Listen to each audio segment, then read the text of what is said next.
Xavier asked the owner what he should do, because he had also felt the strange energy of mana. Roy confidently said that they had to defeat the sword master. The servant took it as a joke and decided that they would just have to stall for time. Xavier rushed down the hall and grabbed the metal pole from the candlestick with him.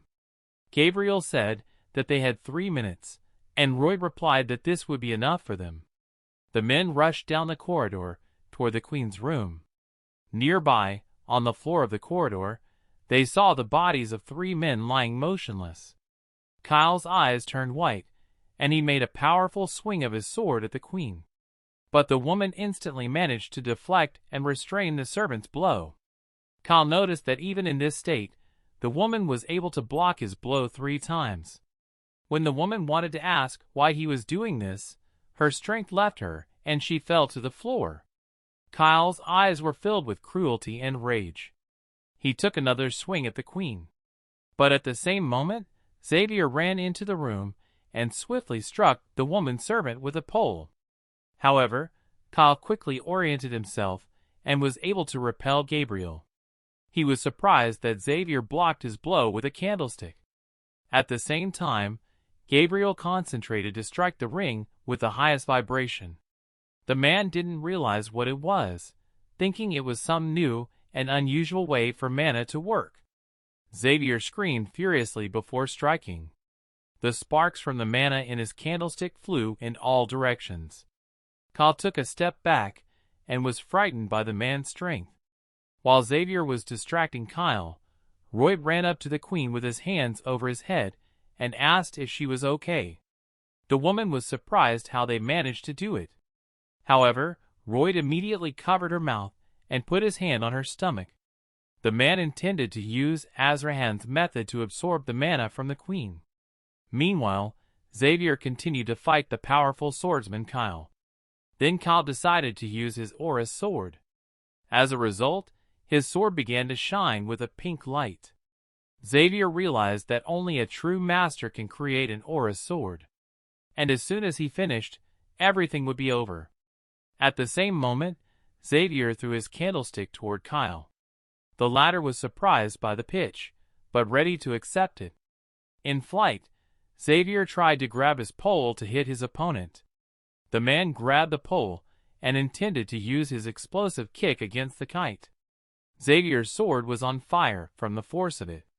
At that moment, Kyle recognized that Gabriel was a genius in mana management and his skills. However, since he lacked practical experience, the man deflected Xavier's attack and looked at his opponent menacingly. The powerful force of the blow sent Xavier flying to the side, and the floor under him broke. A red liquid splashed on Xavier. Sweat was pouring down Royd's forehead. He told Xavier to hold on. Royd was counting on him, because if he lost, it would be the end of them all. He smiled with satisfaction that he was able to strike Xavier with a blank, but still wounded him. The man thought it would be the best moment to attack again. Xavier ran toward the enemy. The men joined in a new fight. Kyle was angry at Xavier's confidence and courage. The man made another blow to Gabriel's head, but he quickly ducked. As Xavier slid across the floor from the swordmaster, he called for help from the padong. The hamster tried to hold on to a metal part on the servant's sword, but could not hold on, and fell to the floor. Kyle stopped and was extremely angry with Gabriel. And he, in turn, was preparing to strike again. Kyle screamed and ran at the man with a sword in his hand. Gabriel was frightened, but he gathered all his strength into the sword and used his explosive punch. At first Kyle did not understand what was happening, but in a moment he flew into the corridor of the palace from the force of the explosion. The man realized that Gabriel was using his power as a cannon. The powerful force of the explosion caused a large flame to spread across the walls of the palace. Kyle covered his head and tried to escape from that place. But at the same moment Gabriel jumped out of the queen's room to catch up with the criminal. Then the man used his explosive power again to stop Kyle. His explosion bounced off the walls, forming several explosions at once. The man ran away in terror from the explosion, saying that Xavier was a real monster. Veins and sweat stood out on the swarm's face from the exertion. The man continued to keep his hand on the body of the exhausted queen. The queen turned to the Groida with curiosity as to how he was absorbing her mana, and at the same time, poison mana.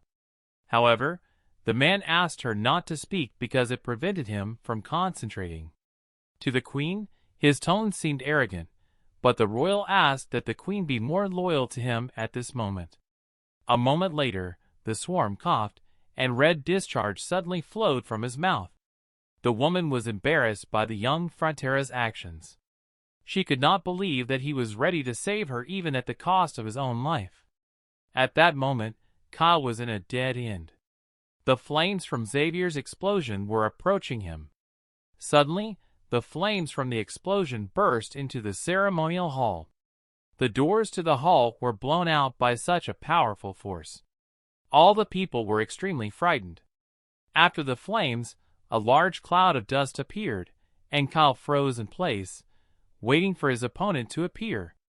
Suddenly, in the cloud of dust, he saw the silhouette of a wounded Xavier approaching him. Gabriel looked at the criminal Kyle and told him that he would not get out of there alive. Kyle frowned and realized that he would only be wasting his time if he tried to get rid of him. Kyle smiled slyly as a plan came to him. At the same moment, the man called the armed guards to him, saying that Xavier and his supporters were going to attack the queen. Thus, the man urged them to raise their swords with him to defend Her Majesty. Suddenly, dozens of armed knights stood against Xavier. Kyle ordered them to capture him by all means. However, Xavier was ready to confront them. The man gritted his teeth and was ready to give even that many knights a run for their money. Then in one move, he threw 3 guards, who were in his way, into the air at once. Then the man continued to destroy the guards one by one. Seeing all this, Kyle realized that he had never heard of a person with such skills. Therefore, if he could reach the level of a sword master, he could easily conquer and destroy a whole small state. But Kyle could not allow this to happen. So he told everyone to get away from him, because he intended to fight him alone. After all, he was going to lose. Xavier looked at Kyle's aura sword in fear. The swordmaster held his sword tightly in his hand, and immediately he made a powerful blow with the aura's sword toward Xavier. Gabriel flew into the corridor of the palace from such power. His power destroyed not only the flooring, but also the columns and part of the walls in the corridor. After that, Kyle silently turned around and headed for the exit.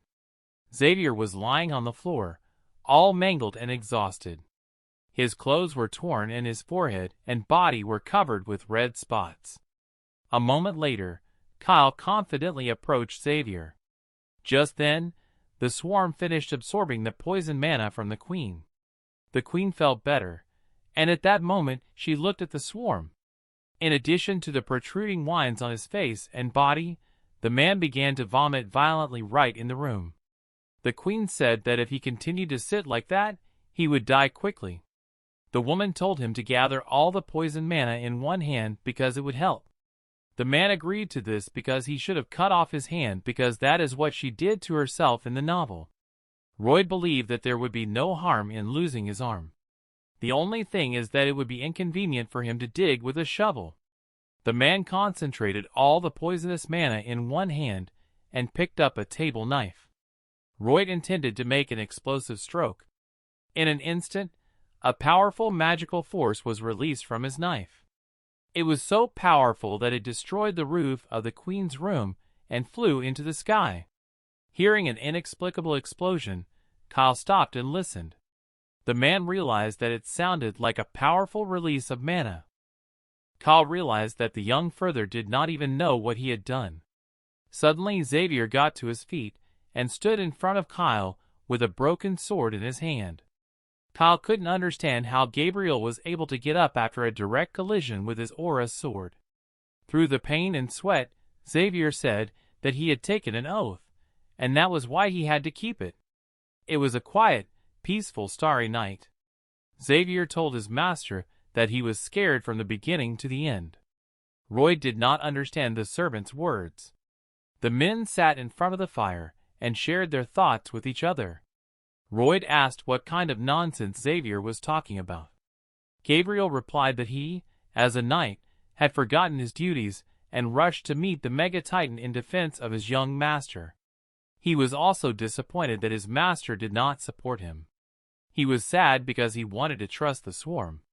In the end, it was always like that. With his weak willpower and lack of strength, he did not consider himself worthy of the role of a knight. The swarm was surprised by the servant's words and assured him that it was not like that.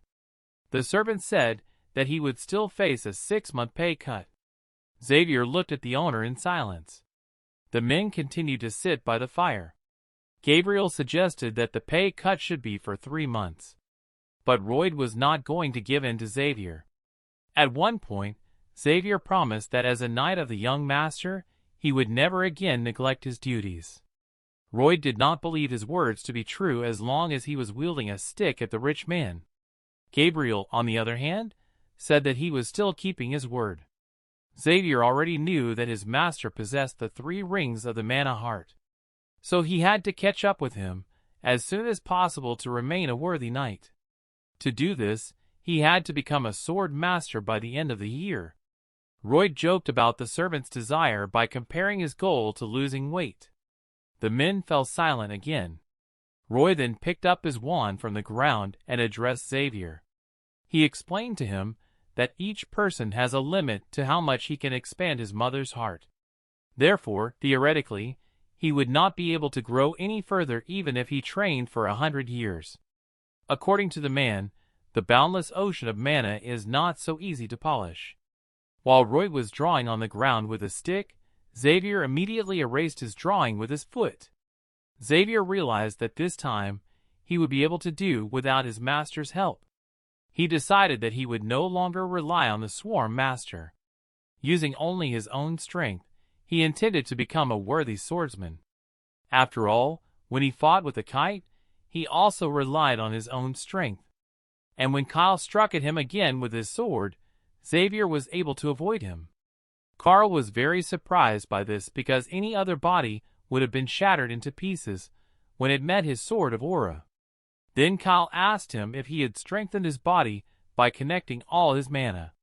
If it was possible, he would have been impressed by his little trick. But the man was tired of it all and decided to end it with Gabriel. At the same time, we were waiting for Xavier to pass through the body. The man was screaming frantically from the pain and fear that the sword master was causing him. However, at the same time, Xavier immediately grabbed Kyle's hand in which he was holding the sword. Kyle was shocked by Xavier's behavior and thought he was crazy to do that. Gabriel realized that the mana radiating from his sword aura was tearing it apart. However, he decided to let it pass through the sword to his hand, and then, in return, to his heart of mana. Thanks to this energy, Xavier was lifted up and fell to the floor, hitting the wall in the palace corridor. The mangled Xavier lay on the floor, unmoving. Kyle walked over to him and stared at the body of the young Frontera's servant with a fearsome look. He could not feel his breath or the flow of his mana. So the man decided that he had spent too much time with Xavier and decided that it was time for him to go after the queen's head. But suddenly Xavier got to his feet with a broken sword in his hands. Kyle was amazed that he was able to get back up after such a fall. Exhausted, Xavier told Kyle that he now realized what a sword master's mana was. In a moment, the man was confidently holding a sword in front of him that shone with green light. Shocked, Kyle looked at it and could not understand what it was. It was Gabriel's aura sword. Kyle had never seen anything like it. Then Xavier concentrated to gather his power into the sword. The man took a swing at Kyle, and at the same moment the floor began to crack under his feet. A furious stream of green mana from Xavier's aura rushed toward Kyle. He, in turn, prepared to take the blow by launching his mana in his direction. But his power was less than Xavier's. So the man realized with fear that his mana had passed through him. In a moment, red drops flew into the air and Kyle's hand was torn from his body. The man was screaming in pain, and next to his body on the floor was a huge crack from Xavier's blow. At the same moment, several guards rushed to the explosion to help their master Kyle. However, Xavier told them that whoever approached him would meet the sword master. Just then, a woman's scream was heard in the queen's room.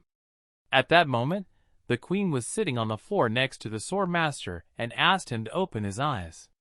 She asked him to absorb her mana to recover.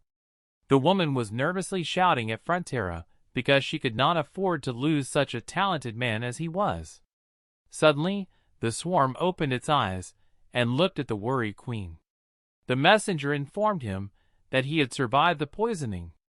As a result, he had a new skill option for the mana heart, namely, immunity that became resistant to all types of poisons, as well as a fast and powerful fight that made it possible to absorb mana from the environment during severe fatigue.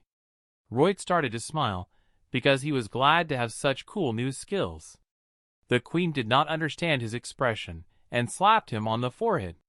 Roy was embarrassed by the woman's reaction. However, she could not explain her actions either. Instead, the queen asked if Roy was feeling better.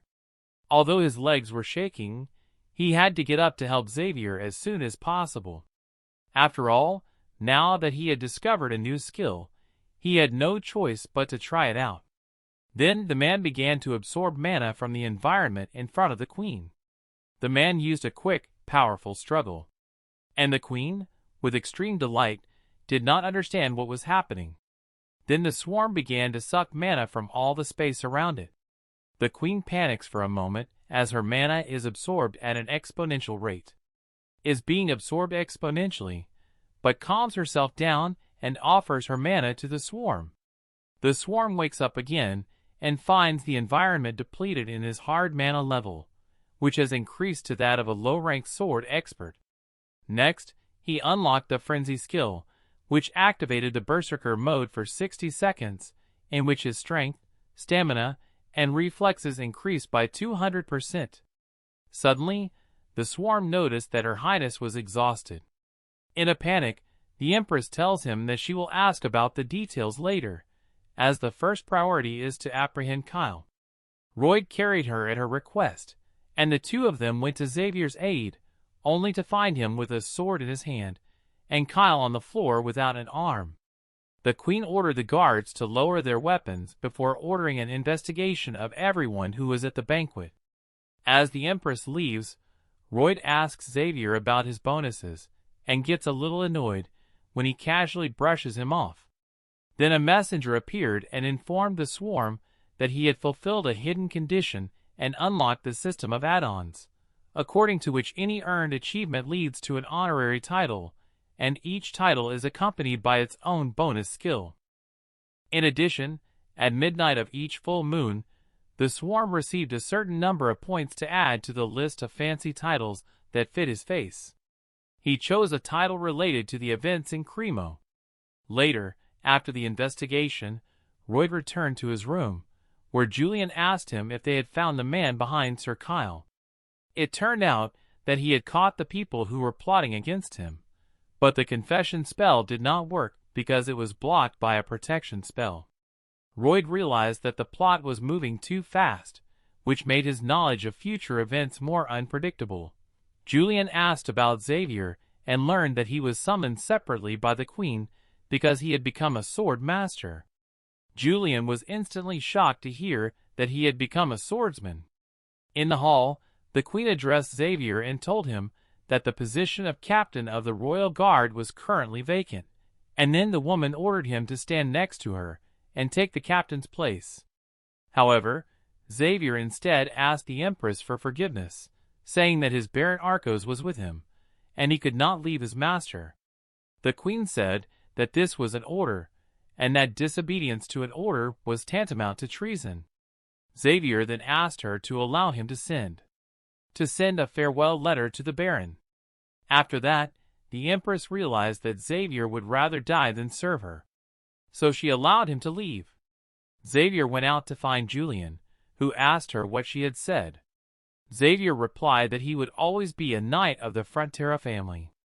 Later that night, Roy checked out the other titles he had received. One title allowed him to obey Frontera's subjects without question, another allowed him to use orcs, and a third title, connected to Queen Alicia, meant he had her full trust over anyone else. On the night of the full moon, Roy received RP for the titles he held.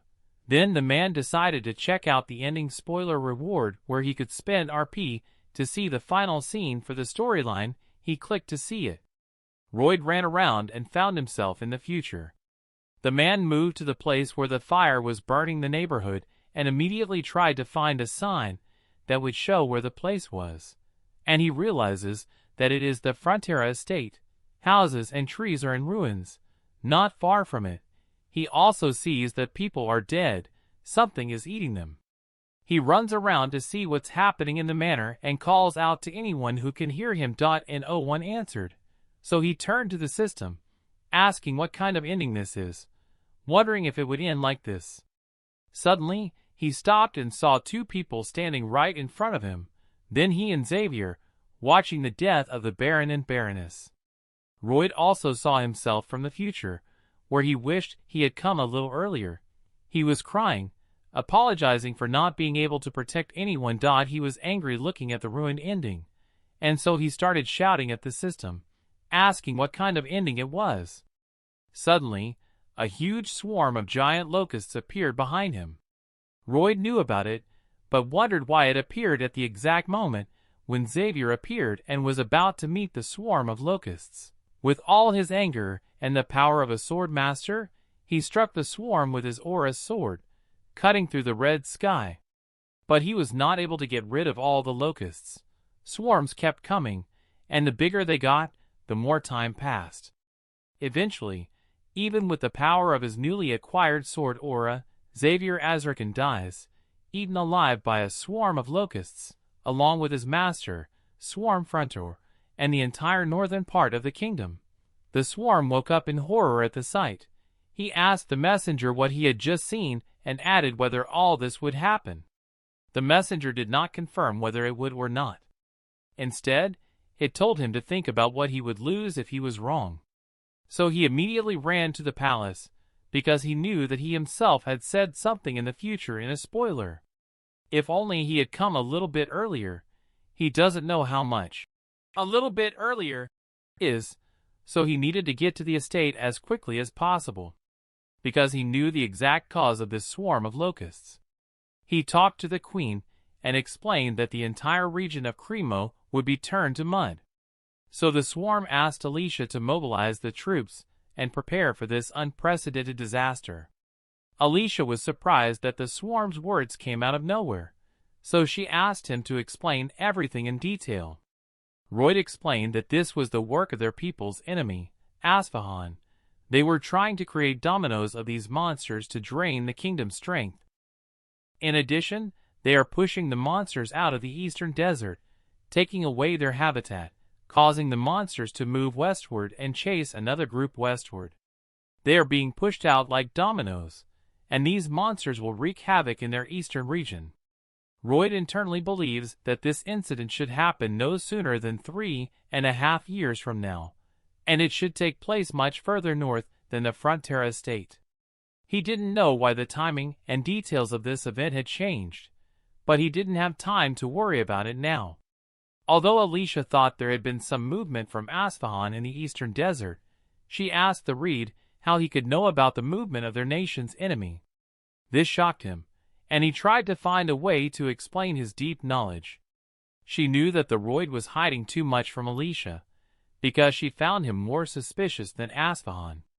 So he began making up a story as he went along, telling her that he had some connections, a bloodline, in fact, with the Wasteland Orcs, a tribe of sand and steel. They send him a carrier pigeon to inform him of this. As for what he knows about the attempted assassination of Kyle, he explained that he saw Kyle and his subordinates talking strangely. So when the swarm saw the suspicious looks they were giving each other, he followed them and witnessed the event. As for how he absorbed mana and destroyed his surroundings, he explained that his bodyguard was a genius who had no equal. They had been together since childhood, and Xavier had taught him the secret magic of self-defense. And Royd claimed that he could master these skills. Alicia thought that although this story made sense, she knew that Royd was making these stories up as he went along. And the swarm knew that she knew, so he used the last trick he had, which was a headline where he could get Alicia's full trust. So she gave him 500 warriors under his direct command, the White Cavalry, and 50 wizards to support him. She also allowed him to command them, because he knew the enemy's movements. Royd was happy, thinking how generous Alicia was, so he thanked her. She strikes back by saying that he should know more than anyone else and asking if he thinks that trusting his baseless assumptions comes at no cost. So he does his due diligence, saying that he knows everything very well, and tells her that if they can stop the monster's attack, he will announce to the world that the foresight and determination in this matter belong to the Queen, to restore the honor of the crown, which was tarnished by the assassination attempt. She says that she has never met such a suspicious person as Royd, but she likes that they understand each other. After that, Royd and Xavier ride off on some kind of magic horse. Xavier asks the swarm about all the reasons why he has suddenly returned, but his face is blurred by the gusts of wind blowing in his face. Xavier only wants to joke with the swarm, telling it that it understands and asking it to continue. In 5 days, they will arrive at Frontera's estate, and the swarm thinks about how Xavier can now easily defeat the army of the small people. If they see dozens of soldiers being destroyed with a single swing of the auric sword, the enemy's morale will drop. But with locusts, it's different. They just run to the food they see in front of them. They are not afraid of death, and so Xavier alone is not enough. Since they are attacking from everywhere, at a 360-degree angle, the intense firepower of 2 men will not be enough. After that, he tells Podong to go to the place he told him earlier and wait, as he has a plan for the locust swarm. Now, together with Xavier, he has to save his money-centered Frontera estate at all costs. 5 days later, they can't even catch their breath, as it turns out that the little time he talked about in the spoiler was extremely short. When the swarm has already entered the Frontera district, the villagers look on in confusion, because they had no idea what was going to descend and eat them. Suddenly, the swarm appeared behind one of the men and told him to go inside, and asked him for a pot lid, the biggest one he could find. The swarm of locusts was approaching the castle. Emily, one of the castle's maids, was shocked to see a giant locust fly through the window and hit the floor with a loud thud. The locust approached Emily before finally pouncing on her. But Marbella crushed the locust with a chair and saved Emily. However, more locusts flew through the window, so Marbella took Emily with her. When Marbella looked out the window, she saw a huge swarm of locusts flying over the village.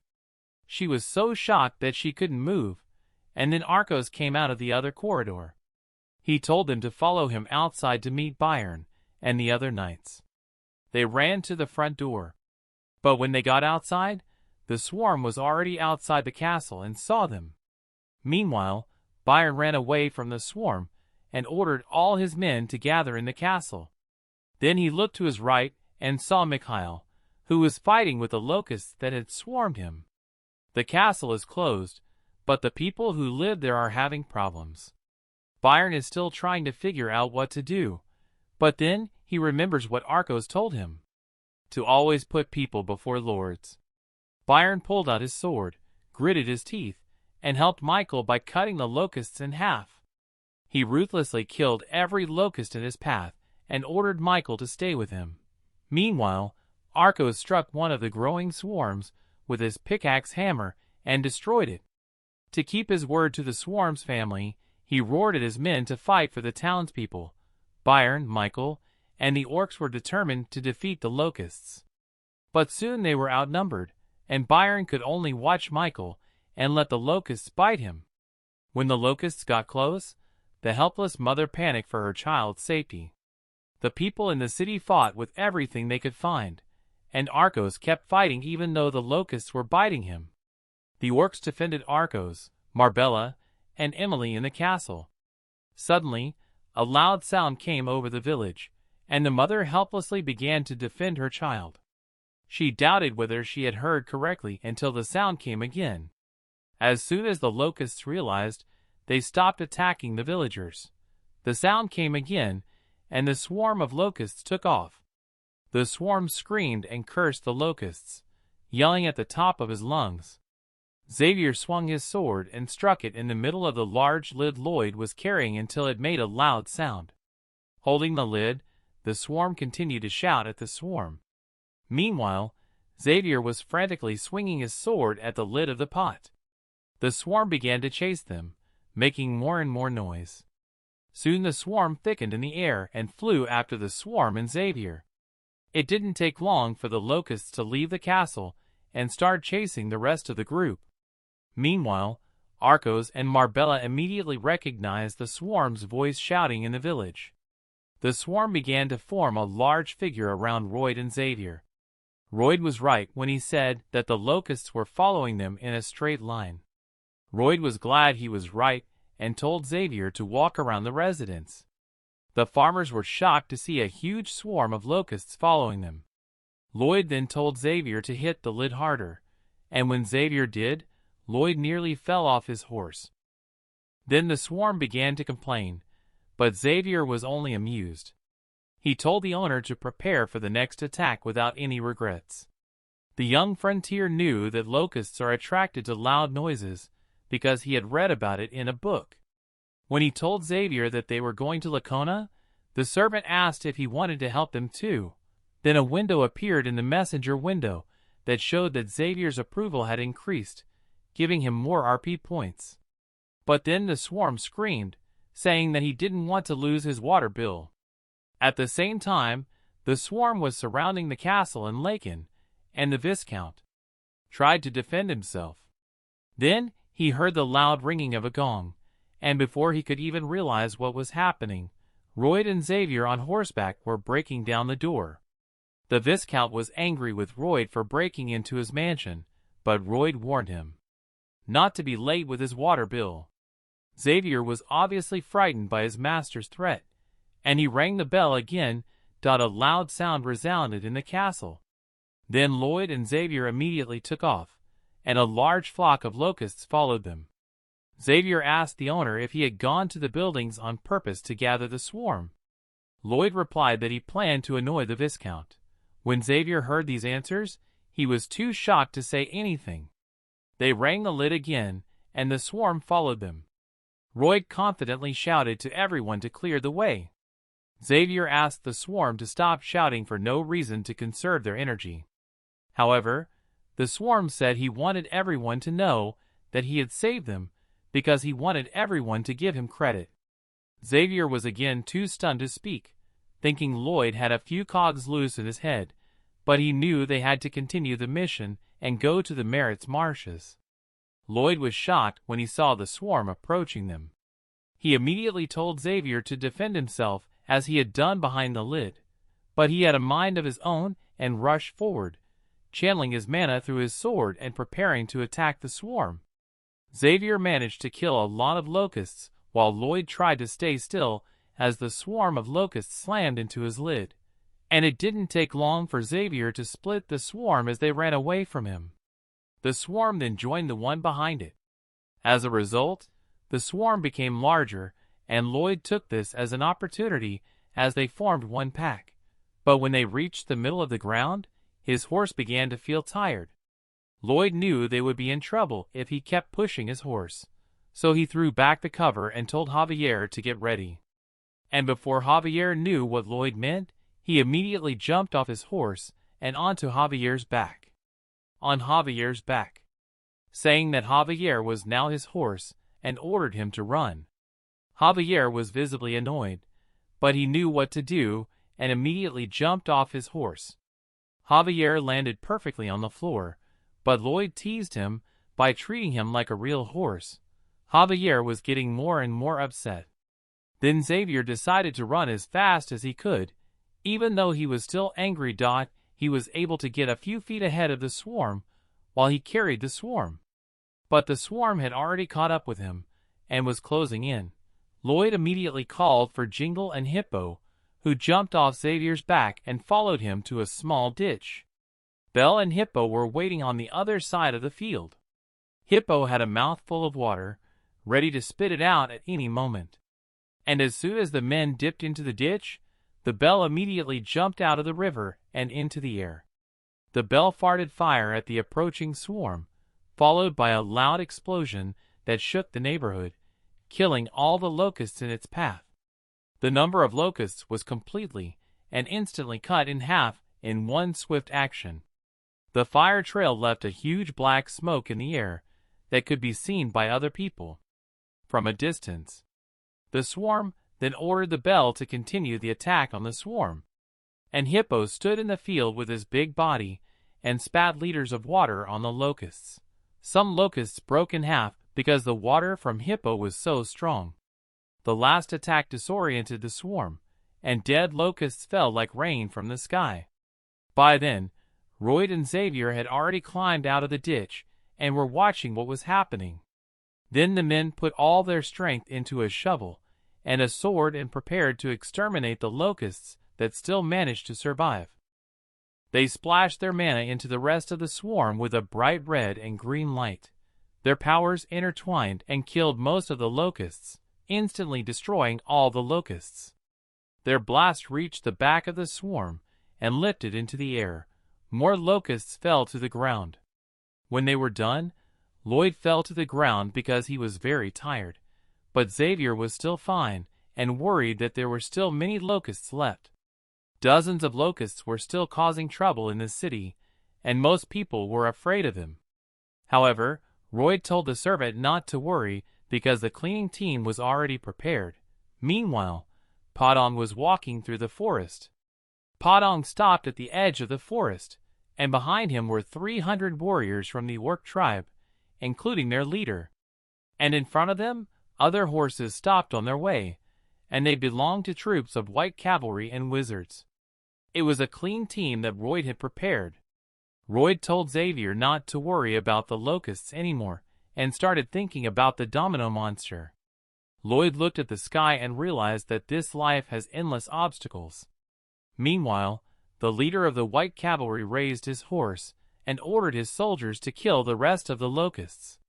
The soldiers immediately drew their weapons, and the wizards behind them polished them to a shine. They lined up to launch the attack.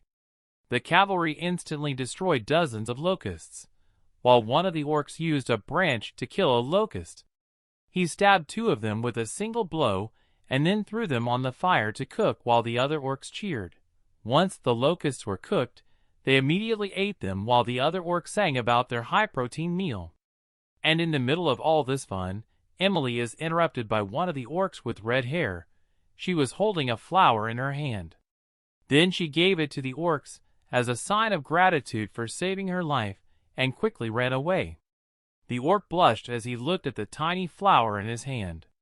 Meanwhile, Arcos and Marbella were approaching Lloyd and Javier in the field. Arcos was very worried about their safety, because even though he was the Lord, he could not do anything. They hugged their son and were grateful that Lloyd was okay. As Arcos and Marbella hugged Lloyd, Lloyd reflected on how he had risked his life for his old age pension. Then he talked to the notification panel about what he said in the spoiler about the ending. He realized he had more pressing matters to attend to. The messenger revealed that Royd had earned the title of Exterminator, which would allow him to scare away the bug-like monster. As day turned to night, Lloyd stood on an empty training field with a shovel. Then a white cavalry leader named Valilardi approached him from behind and asked why he wanted to meet. Lloyd thanked him for his help in killing the rest of the locusts because it would have taken too long without his help. Valiardi was not happy that Lloyd could give orders to the troops. However, this day showed him that Lloyd was a true strategist because he had carefully calculated everything that was happening. Valilardi told Lloyd that he did not like him, and he just listened in silence. When Valilardi asked what he wanted from them, Royd realized that he was different from the others. In the novel, he recalled how he remained on the side of his queen, even when she became evil and fought fiercely against Xavier.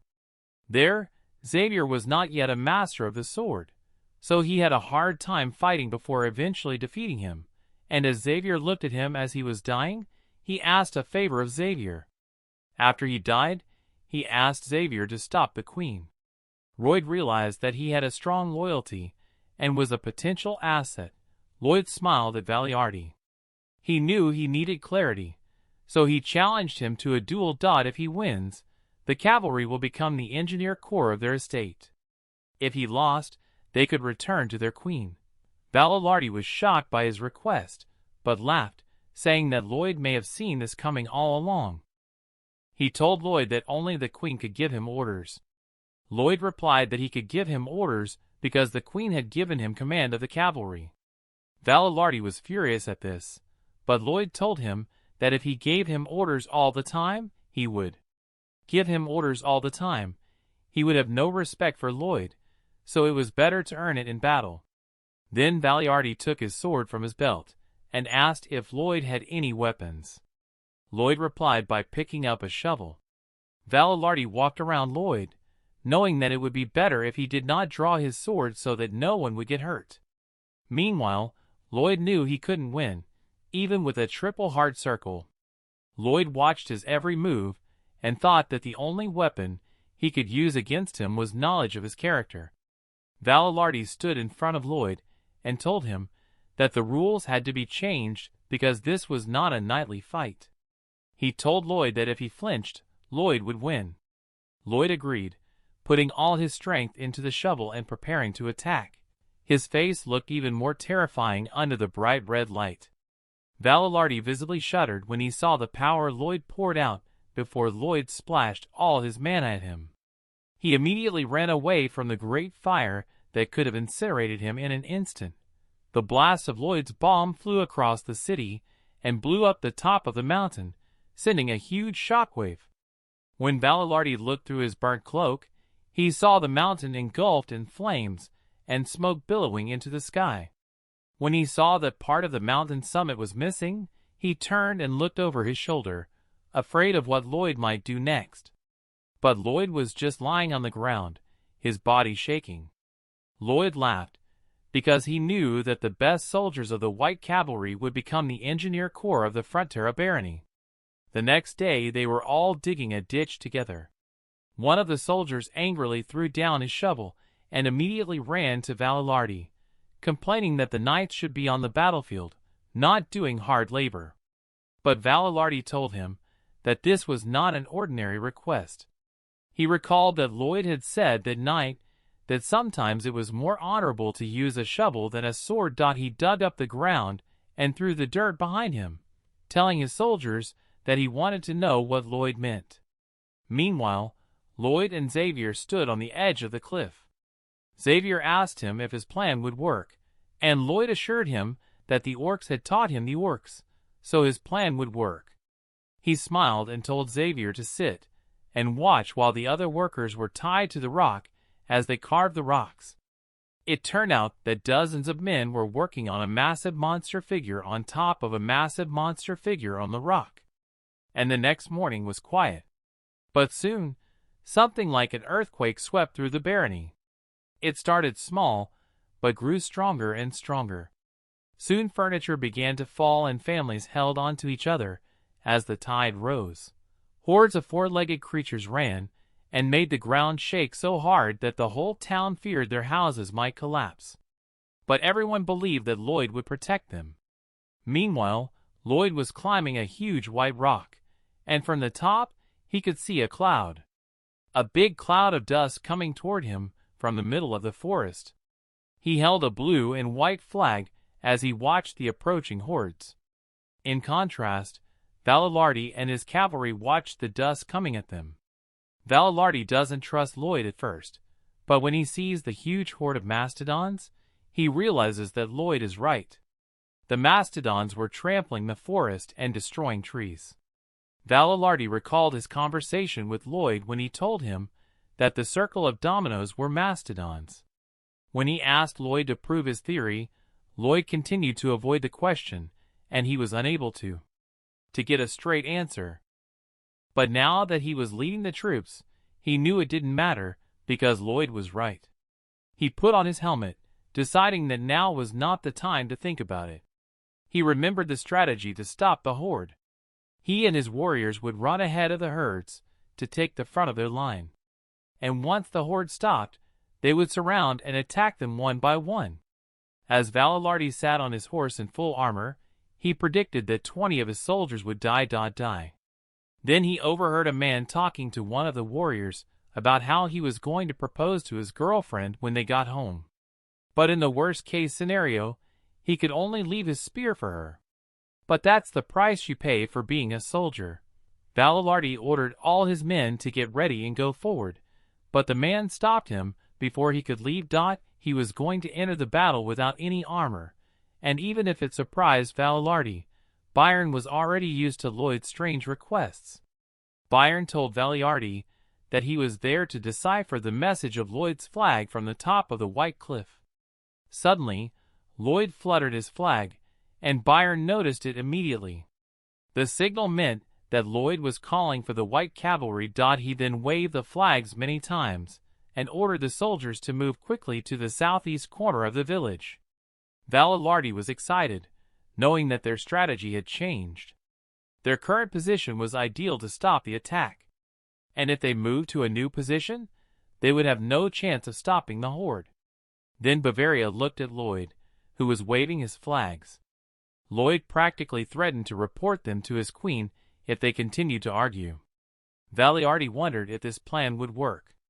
But Lloyd said that he had thought it through, and Valilardi still didn't believe him because his plan didn't make sense.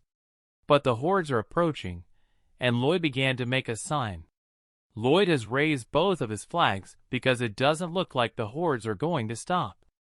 As the hordes pass right in front of Lloyd, he smiles, knowing that the first phase of his plan has gone smoothly. The roar of the horde can be heard through the forest, and they run straight for the rock that was carved out a few days ago. And when the front line of the horde saw the colossal monster, they stopped. Then the mastodons from behind hit the front line, confusing the herd. It turned out that the first stage of Lloyd's plan was to block the mastodons' path with an image of their natural enemy named Megalania. Lloyd was right. As the hordes ran into each other and stopped right in their tracks, wasting no time, Lloyd waved the flags again. After reading the sign, Baedarika ordered the cavalry to move forward quickly and make as much mud and noise as possible. He also ordered them to knock their spears against each other to make more noise. And even as they carried out this plan, Valilardi never realized what it was. It doesn't take long for mastodons to hear the noise made by cavalry. They think that another megalomaniac is approaching, so one of them howls, and soon the others join in. Lloyd knew his plans had worked when he saw the herd begin to move north. From the very beginning, he planned to drive the mastodon herd north, so he ordered the cavalry to move their positions. Valilardi noticed the hordes moving and then realized where they were headed. The hordes were headed for the ditch Lloyd had ordered the cavalry to dig for the statue, but he had always wondered why he had asked for such a huge hole. Now it all became clear as the mastodons headed straight for the ditch.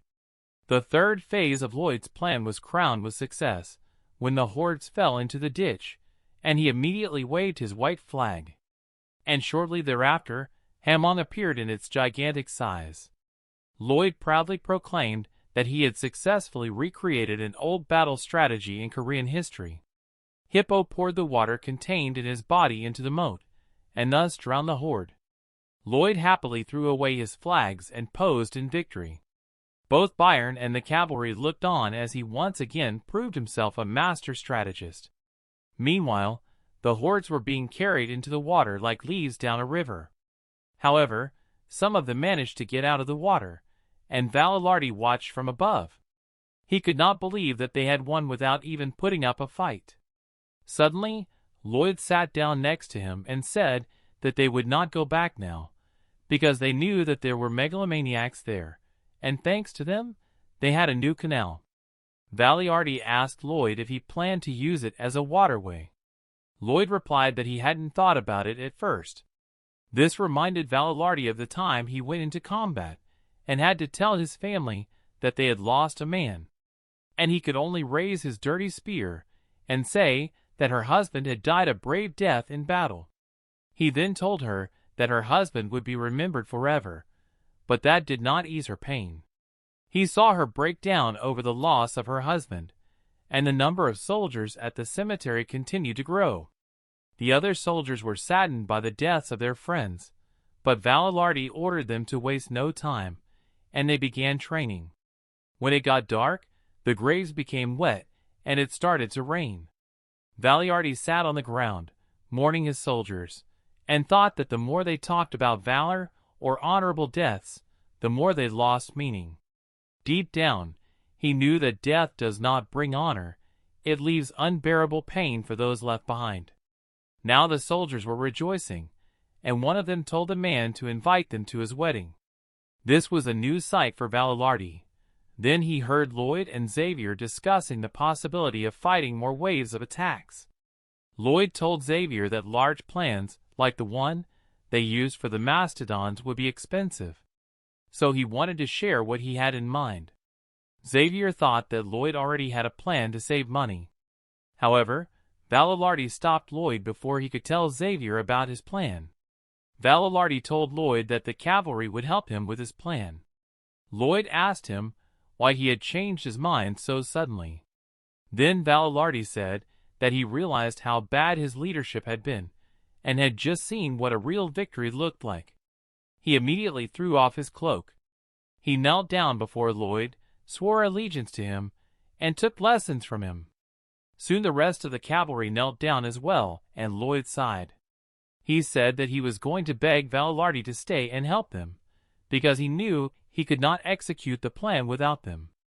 Over the next few hours, Lloyd met with his family, Xavier, and Valiarty. He told his father that he did not approve of his plan to make a river out of Kapua's land. Lloyd told his father about the Storm King, a famous creature from Lake Kapua that slept at the bottom of the river. Nothing can wake him up, but Lloyd promised he would. After a moment of silence, Arcos yells at Lloyd that he doesn't agree with his plan. Marbella also disagrees. However, Valiarty raised his hand and agreed with Lloyd. And Xavier also agreed, even though Lloyd's parents asked him to think about it, because he is Lloyd's bodyguard. He also knew that no one could make Lloyd change his mind. He immediately got up and ordered everyone to work. Then Lloyd, Xavier, Valiarty, and the rest of the cavalry moved to their destination, carrying shovels. Xavier asked if he wanted to lead the Storm King after he woke him up. Lloyd explained to Xavier that he had read about the Storm King in the library. He learned that the monster had created the lake by building a dam. If its habitat was damaged, it would appear to repair it. He said that he would destroy the dam again and again until the monster came out and scared all the other monsters coming from behind the eastern mountains. Xavier couldn't believe that Lloyd was going to torture a monster that was sleeping peacefully. He asked him what would happen if he made a mistake in his research and the monster attacked them, instead attacking them. Without hesitation, Lloyd told him that it was his job as a knight to defeat the monster, imagining that it was Xavier who was guarding the land instead. Xavier was silently annoyed, knowing that Lloyd was treating him like a dog. Soon they found themselves on the shore of the lake. Lloyd took a deep breath before activating his surveying skills. He turned on the simulation mode, which immediately blended in perfectly with the landscape. He started moving things around, memorizing where he could break so that the lake wouldn't flood, but also so that he wouldn't wake the beast. Xavier told Valiarty not to be surprised by Lloyd's strange behavior, as it looked like he was just waving aimlessly from the outside. Valiarty, on the other hand, liked the fact that Lloyd looked crazy and at the same time very smart. While they waited for Lloyd to develop his plan, they talked. The Storm King was watching them from the bottom of the river. If they woke him up, he would kill them all. It was a few hours before Lloyd carried out his plan. In the village, he wondered who was laughing so loudly in the field. And that's when he saw Byron playing with the mastodon babies, and it didn't take long. It didn't take long for Byron to notice that Lloyd was watching him. Lloyd had no idea that a man like Byron could behave like that, and it gave him the creeps when Byron immediately stood up and asked him. Byron offered to take care of the baby mastodons that their mothers had left behind during the attack, but Lloyd had his doubts because they would become wilder as they grew up. However, Byron tried to convince Lloyd that this would not happen because they were so cute, and Lloyd had a hard time making up his mind. So Lloyd tried to talk Byron out of it, saying that raising them would be hard, but Byron told Lloyd that they were too cute to give up. Lloyd was out of his mind, so he let Byron keep the baby mastodons, and it made him so happy that he fell to the ground. Happy that he fell to the ground and started playing with them again. As Lloyd was leaving, he thought that Byron would somehow find a way to tame the mastodons. This would be a good asset for them, considering that the orcs had returned to their village because of the attacks of the domino monsters. He ordered one of his officers to gather 5 warriors and go with the orcs to their tribe, because he didn't want to lose his asset. Valalardi then told him that preparations for the operation were complete. Lloyd smiled and shouted to the cavalrymen that they would wake the monster, and only cavalry could do it. He praised them for their strength, and the soldiers cheered. And Lloyd continued to praise their bravery, and again the soldiers greeted him with loud cheers. Then Lloyd ordered them to bow down to the shovels, and they did so without hesitation. They began to march forward, shouting even more about their shovels, and Lloyd went ahead. Lloyd was in front. Meanwhile, Javier stood silently behind, watching the soldiers walk away. He felt sorry for them, because Lloyd had them wrapped around his finger. After Lloyd finished his simulations, all the soldiers started working. He changed the terrain so that the shores of the lake would not break and cause a flood. Once the relief was ready, he waved Javier to his position atop the relief and told him to start exploring the spot he had marked. Javier plunged his sword deep into the ground and used his mana to blow it all up. The explosion was so strong that the debris flew into the air. After the explosion died down, the ground began to shake and several trees began to fall down the hill. Dust flew high into the sky and could be seen from afar. It was exactly what Lloyd had predicted. The explosion was enough to cause the natural dam to collapse, so he ordered the cavalry to take cover. And suddenly the lair, which was floating calmly on the water, began to shake. Lloyd had foreseen everything, and now he was sure that the Storm King had woken up. The lair exploded and split into 2 parts. But Lloyd never thought it would be so huge that they would be in danger. A pair of eyes looked at them from the water, and Xavier stood behind a tree, his mind on full alert. Valalardi watched from the ground how tall the monster was as it rose to the surface.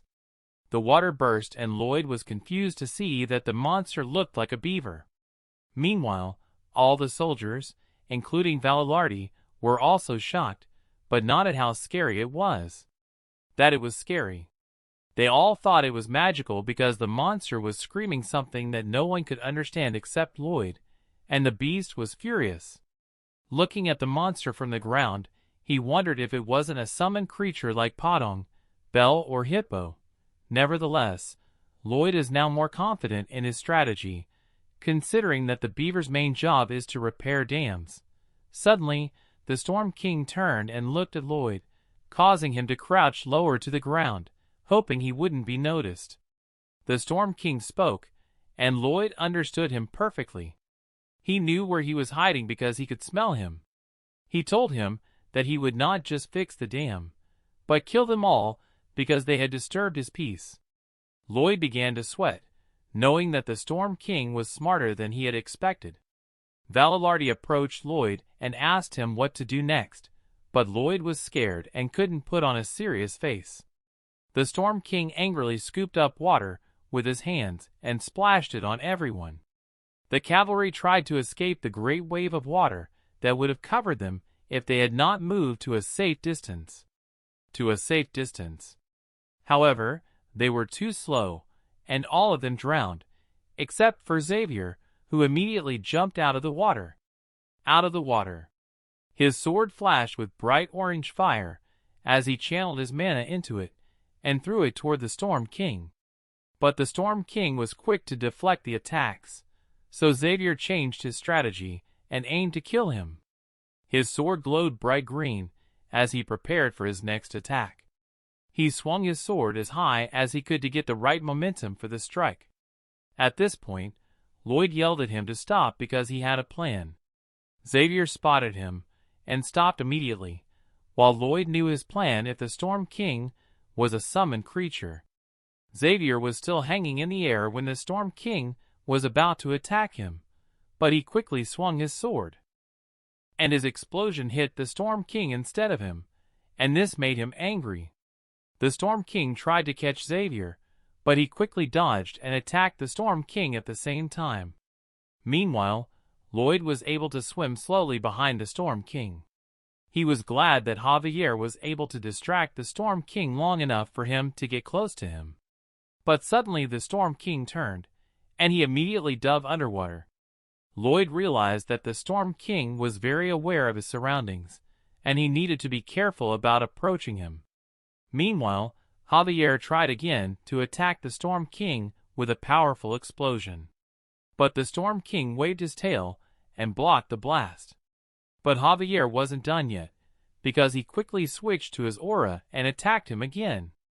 And with a simple jump, the Storm King was able to dodge his attack again. When Javier landed on the ground, he became even more agitated. Javier stood and prepared for another fight, while Lloyd was still underwater. He knew that he couldn't distract the Storm King with a simple attack, and that he could hurt him if he used all his powers. He didn't know what to do. Javier gritted his teeth and shouted, calling out to the Storm King. His cry was so loud that the cavalry and Lloyd, who were still in the water, could hear him. His voice even echoed in the air, and King Storm took notice.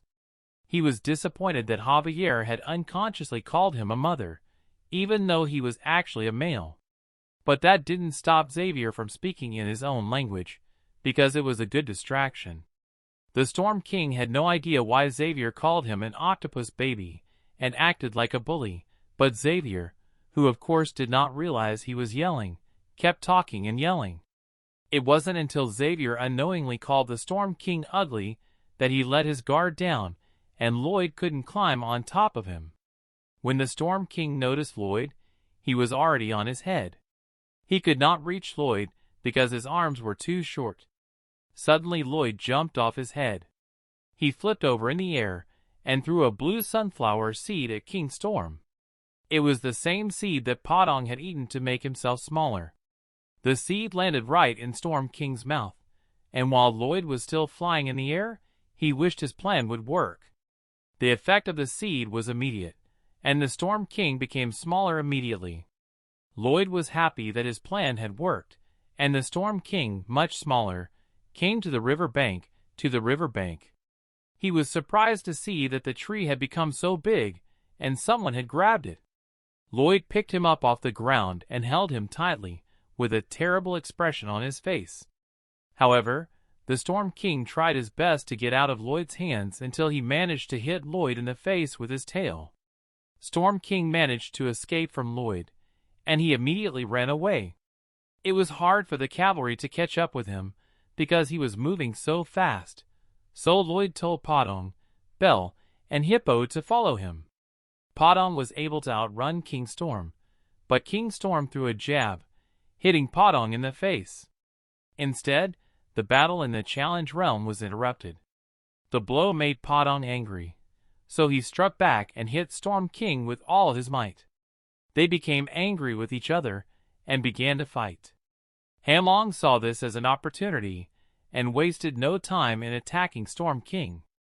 But the Storm King is very nimble, so Hippo couldn't hit him because he jumped to the side. So Hippo got hit, and the Storm King ran away. But Lloyd stopped him before he could get away, and because he was moving too fast, the bell, who was sitting on his shoulder, fell to the ground. The little bell gracefully got up and, in the eyes of King Storm, who had been sleeping underwater for 500 years, he saw her. He sees how beautiful it is, and is so enchanted by it that he does not even try to escape. Lloyd was confused to see that the Storm King was not trying to escape as he thought. Then Lloyd saw the look on Storm's face and realized that he had won. He offered to talk to him together. Storma stood there feeling defeated, but that didn't stop him from being as charming as possible in front of the bell, and he agreed to talk to Lloyd. Lloyd smiled because he knew that his plan to catch King Storm was a success.